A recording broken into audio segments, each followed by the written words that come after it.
আজকে আমাদের রাজ্য সভাপতি সুব্রত বক্সির নেতৃত্বে আমরা চন্ডিমা ভট্টাচার্য, অরূপ বিশ্বাস, ঋতব্রত ব্যানার্জি, জয়প্রকাশ মজুমদার এবং আমরা সবাই একটা ডেলিগেশন এসেছিলাম। আপনারা জানেন যে বাংলার ভোটকে অনৈতিকভাবে প্রবাহিত করার জন্য বিজেপি যে চক্রান্ত করেছে,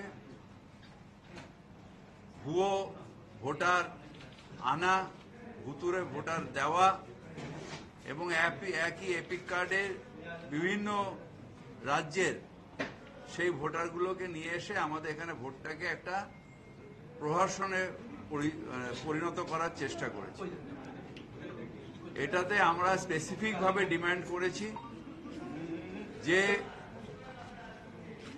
যখন অনলাইনে কেউ অ্যাপ্লাই করবে তাকে ফিজিক্যাল ভেরিফিকেশন বিএলও এবং বিএলআরওর মাধ্যমে ফিজিক্যাল ভেরিফিকেশন করতে হবে।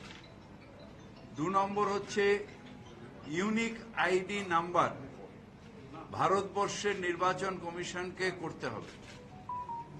তৃতীয় হচ্ছে যে দেখতে হবে ওদেরই রুল অনুযায়ী, সেকশন 28 রুল 28 অনুযায়ী যেভাবে ওরা ভেরিফিকেশন এর কথা বলেছে সেই অনুযায়ী এটা স্পট করতে হবে। এইগুলো আমাদের ডিমান্ড ছিল। বাদবাকি এই ডিমান্ডই মুখ্যত যেটা মাননীয় মন্ত্রী বললেন ফিরহাদ হাকিম মহাশয়, এই ডিমান্ড নিয়েই আমরা গিয়েছিলাম যে ইউনিক আইডেন্টিটি নাম্বার এটা যদি ভারতবর্ষের প্রত্যেক নাগরিকের থাকে এবং সেটাই আইন যা আছে সেই আইন কিন্তু সেটাই বলে, সে যদি ইউনিক নাম্বারটা দিয়ে দেয় তাহলে তো এই কোনো অসুবিধার কোনো জায়গা থাকে না। কিন্তু আমরা দেখছি যে আইন বহির্ভূতভাবে প্রত্যেক স্টেটের জন্য নতুন করে একটা অ্যালফাবেটিক্যাল কতগুলো অ্যালফা ঠিক করে দেওয়া হয়েছে। যেমন কোনো জায়গার মানে বিধানসভার জন্য একটা বিধানসভার জন্য XYZ, রাজ্যের জন্য আর এক রকমের, এই যে অ্যালফা ঠিক করে দেওয়া এটা কিন্তু রুল বলে না। সুতরাং রুলের বিয়ন্ডে গিয়ে এটা নির্বাচন কমিশন করেছে। দুটো জিনিস, একটা হলো যে আগে যে আমাদের ভোটার কার্ড ছিল তাতে আমরা কোন অ্যাসেম্বলির ভোটার কোন পার্লামেন্টের ভোটার স্পেসিফিক ছিল। এখন এই নতুন করে একটা করতে গিয়ে, এটা উদ্দেশ্য প্রণোদিতভাবে করতে গিয়ে এরা এটাকে নিয়ে ছেলে খেলা করছে। দ্বিতীয়ত হচ্ছে যদি ইনকাম ট্যাক্সে থাকে, যদি পাসপোর্টে থাকে ইউনিক আইডি নাম্বার, যদি আধার কার্ডে থাকে, তাহলে কেন ভোটার আইডিতে ইউনিক আইডেন্টিটি নাম্বার কেন থাকবে না? এটা আমাদের ডিমান্ড ছিল এবং এই ডিমান্ডটা পূরণ করতে হবে, না হলে আমাদের নেত্রী মমতা বন্দ্যোপাধ্যায়ের আদেশ অনুযায়ী আমাদের বৃহত্তর আন্দোলনে যেতে হবে। আমাদের মূলত যে বক্তব্যটা আমরা বারবার বলছি যে প্রত্যেকটা জায়গায় দেখা যাচ্ছে একই আইডি নাম্বারে বিভিন্ন রাজ্যের ভোটার, এটা বারবার সমস্ত জায়গায় আপনারা মিডিয়ারাও দেখাচ্ছেন, আমরাও রাজনৈতিক দল সেগুলো দেখাচ্ছি। আমার মূলত প্রশ্ন যে ইলেকশন কমিশন নীরব কেন? এর পিছনে কি চক্রান্ত রয়েছে, কি উদ্দেশ্য রয়েছে, এটাই আমাদের মূল প্রশ্ন। নির্বাচন কমিশনকে ঘুম ভেঙে জাগতে হবে এবং মানুষের ভোটাধিকার প্রয়োগের সুযোগটা করে দিতে হবে। আপনারা ডোর টু ডোর ভিজিট করে অনেক তথ্য ইতিমধ্যে জোগাড় করেছেন, সেই তথ্য নিয়ে কি কোনো রকম আলোচনা? সেই তথ্য নিয়েও আমরা বেশ কিছু পরিসংখ্যান আজকে দিয়েছি, আগামী দিনে আরো বেশ কিছু। সংখ্যাটা কত? সংখ্যা হাজার হাজার হবে, হাজার হাজার লক্ষ লক্ষ। এটা একটা এক্সাম্পল দিই। সেই বিষয়ে আগামী দিনে আপনারা কি ভাবছেন?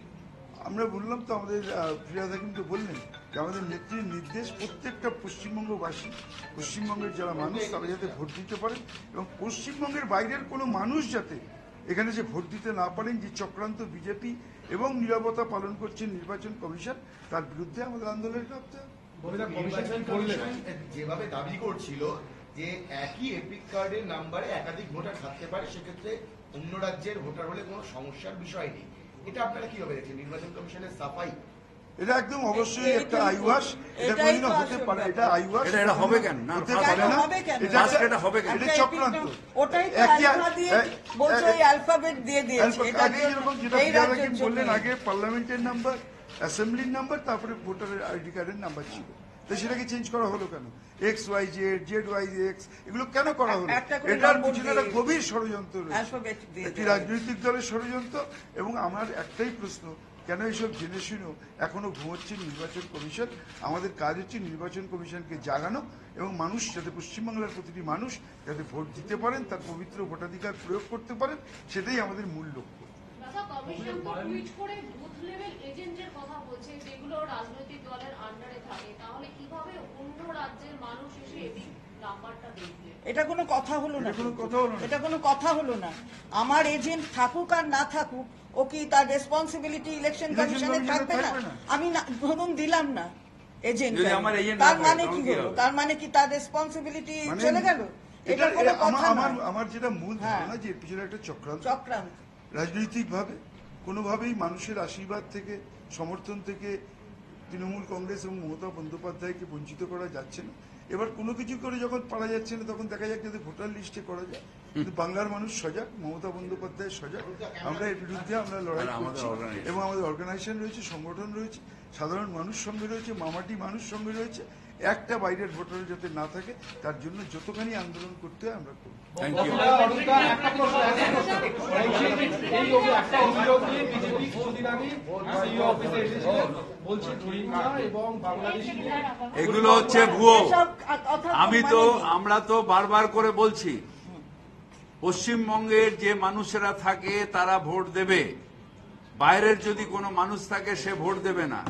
এইগুলো বলে সাম্প্রদায়িক উস্কানি দেওয়া, স্পেসিফিক ভাবে আমরা যেরকম লিস্ট নিয়ে এসেছি যে এইগুলো হলো ডাবল এপিক নাম্বার, এগুলো হচ্ছে আনআইডেন্টিফাইড ভোট, এরকম ভাবে এসে উস্কানিমূলক, কে রোহিঙ্গা কে মুসলমান, এগুলো হচ্ছে উস্কানি।